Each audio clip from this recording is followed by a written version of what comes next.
Hey everyone, it's Ben here at the Prickle Farm. Yeah, it's been a little while since I've posted, and I thought just for something different, what we would do tonight is I might show you my Tuit shelf. I think everyone's got a Tuit shelf. My Tuit shelf is the getting around to it one day shelf, or otherwise known as the shelf of shame.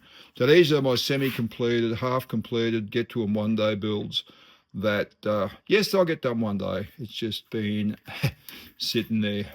Okay, first one that we're looking at tonight is this Kenworth SAR that's here. So I bought this as a half-started kit, and a friend of mine, used to be my neighbour, had one of these trucks that he used to haul cattle with up in the Cape, up in far north Queensland, and it was their first truck. So they wanted me to build a replica of it. And I was kind of like, yeah, commission build, very difficult. And there's a lot of work to do on it yet. You'll see just here, there's the, the sleeper box. They had a 36-inch high-rise sleeper, which I have got over there. I haven't put together yet. That'll go in there. What I have done, I guess, is probably one of the better things. I did make up the bull bar to replicate the bull bar on their truck, and that needs a lot of work yet. But you know what? One day it's getting there, and he sort of said, I'll pay you for it. And I said, I'd prefer you didn't pay me for it because that would make too much pressure for me. And I said, how about I just get to it when I can, and one of these days we'll get it built. And they're good with that. It'll go in a cage, in a nice case for them, and yeah, we'll go from there. Now, number two in the shelf of shame, move that over. This is my International Paystar tanker. So it was based on the Paystar tipper kit, but I thought what I would do rather than making it a tipper, I was looking at a water tanker one day and I thought, hang on, over in the States, a lot of the rural fire departments, because they don't have reticulated water, would use those as a tanker when they went to structural fires or grass fires or whatever. And I thought, hey, how cool would that be to build one of them? So yeah, that's what we started. So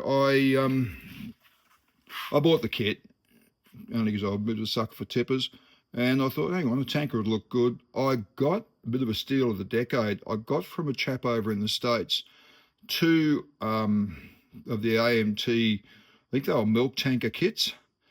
They were Lindbergh kit, actually, not AMT.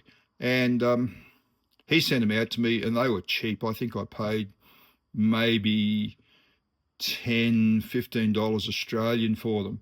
They weren't complete, but you could make a good kit out of them, which I have done on this one. So it's got the, as far as I got on it, I made the little filler hatch there. I had to cut a wall for the front of the tanker, which I did. Actually was quite happy with that. I never even buggered it up. Made the back doors. There's a hose reel to go in there. I painted the cab and the bonnet and the front guards. That's kind of about as far as I went. I do have to build that one, and I'm going to maybe move the rear suspension forwards a little bit because it sits right at the back of the frame on the tipper kit, and I'm going to have to fix that up.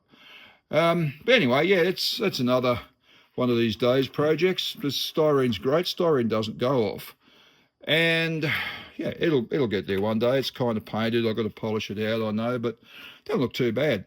And the last one, this is one that I have never ever seen done. So this is an International Transstar coupled to a AMT LaFrance pumper body. Now, again, I've not ever seen a Transstar fire truck done. I'm sure there has been, but I've never seen one in all my years of looking at model fire trucks. It's again, it was a rebuilder that I bought off some chap on Marketplace. It was different painted. It was pretty rubbishy, but it was all there. It was all complete. And I thought with the spare parts I've got from a couple of other Transtars that I've done, I figured that yeah, it probably won't be too bad. So yeah, it's as far as I've gotten. I've I've painted it. I've put together the pumper body, which is there. That's all falling apart because it'll do that, because we're not exactly here at with a stable desk here on the Prickle Farm. But yeah, that's going to be how it's going to be. I guess it's yeah, one of those little things. Like I said, styrene never goes off. You know, you can do what you want with it. And yeah, they're little projects that I've built and started, and I guess one of these days they'll get finished. Anyway, look, thanks very much. I know I've been slack, haven't put much on my little channel for a while, and of those of you who have moved away, well, it's fair enough. I don't blame you for that. But yeah, we're getting back into it, and I just thought I bought a new phone. I thought I'd see just how good it is as a camera or a video camera. So yeah, here we are. All right, so it's Ben from the Prickle Farm signing out. Thanks very much, guys. Talk to you later. Bye.